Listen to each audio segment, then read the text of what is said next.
Today we have a work order for a door that is leaking hydraulic fluid.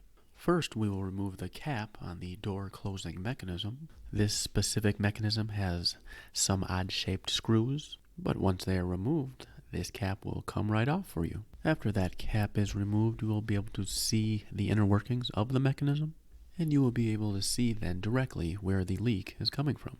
Now the door will still work, but it's very unappealing and it will soon fail.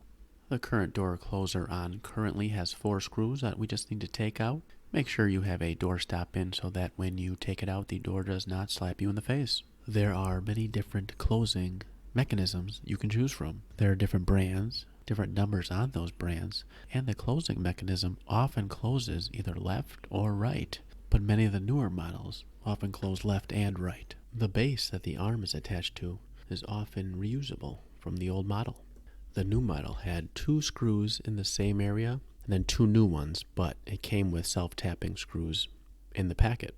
After securing the main mechanism, you'll be able to see here that you should attach the arm and secure that at this area on top. It is important that you close the door when you are securing this area in order to have the proper tension on the door closing apparatus. Once you have the proper tightening for your closing apparatus, you are able now to tighten or loosen with an Allen wrench the closing and opening speed of the door. Only a few turns are needed to set the setting properly.